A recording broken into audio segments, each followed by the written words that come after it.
भाई सैयद आसिम साहब को कहा कि बहुत ज़्यादा संख्या में जो है यहाँ पे हिंदू समाज के लोग रहते हैं।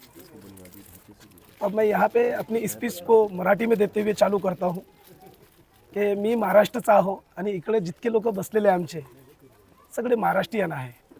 त्यानंतर या प्रभाग क्रमांकमध्ये जे आमचे हिंदू समुदायाचे जे लोक राहतात त्यामुळे की त्यांचे विचार जे आहे असे खतम झाले की आम्हाला आतापर्यंत काँग्रेसनं घेऊन टाकला, त्याच्यानंतर BJPनं घेऊन टाकला।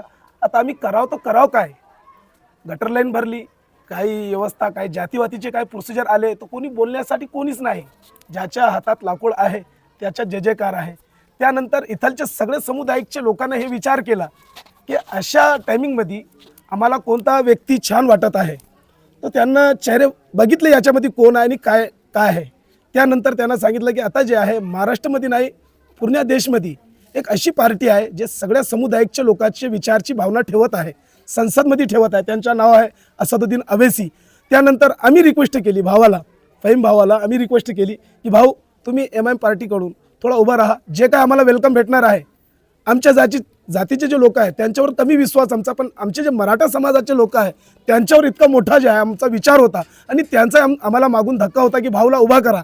त्यानंतर भावना सांगितलं की ठीक आहे तुमची एक हे विचार आहे की मला उभा राहायचा, तर ठीक आम्ही उभा राहतो। त्यानंतर इथलचे प्रभाग क्रमांक 3चे जे सगळे समुदायाचे लोक आहे त्यांना असा वोटिंग केली की इकडे थप्पा तिकडे थप्पा तिकडे थप्पा मागे थप्पा पुढे थप्पा लावला।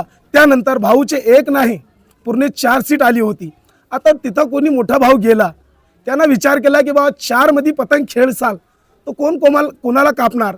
त्यानंतर भावाने विचार केला, फहीम भावानं जाऊ द्या ना, आपण 3 पतंग आहे, एक तर पाहिजे आम्हाला खेळायसाठी देऊन टाका ना, एक आम्हाला पाहिजे खेळायसाठी त्याला देऊन टाका ना।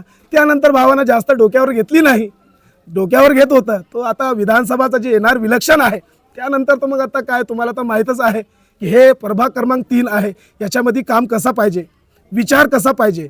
आणि जे लागलेले आमच्यावर भावावर जे धब्बे आहे ते तर सध्या भाऊ नाही, कोणी वकील नाही, जज नाही, हे जे जनता बसलेली आहे ते हे एक जे आहे मेसेज आम्ही कोर्टला हायकोर्टला देऊ शकतात की या माणसावर जे काय तुम्ही क्लेम केला बिलेम केला हे खरं नाही, खोटं होता। त्यानंतर आता संविधानच्या एंगलनं भाऊचा जे काय अंगावर आलेले होते वारदात त्याच्यामध्ये भाऊ जे आहे इल्लीगलमध्ये नाही होता, लीगलमध्ये होता। आणि सगळ्या समुदायाच्या लिए सगळ्या समुदायाच्या लोकांसाठी भाऊ अर्ध्या रात्री कुठे उभा आहे। त्यानंतर आता भाऊ आलेला आहे, त्यानंतर आता भावाला जे तुम्ही काम सांगणार त्यांना जिकडून फंड भेटणार त्या हिशोबानं काम होणार आणि सगळ्याचंच काम होणार आहे। याच्यामध्ये कोणी जातीचा नाही, कोणी मातीचा, ना कोणी आईचा ना कोणी बाबाचा, इसीलिए ना कोई खाला का रहेगा ना कोई अम्मा का रहेगा। नगर सेवक हमारा जो फहीम खान है वो सभी समाज के लोगों का रहेगा।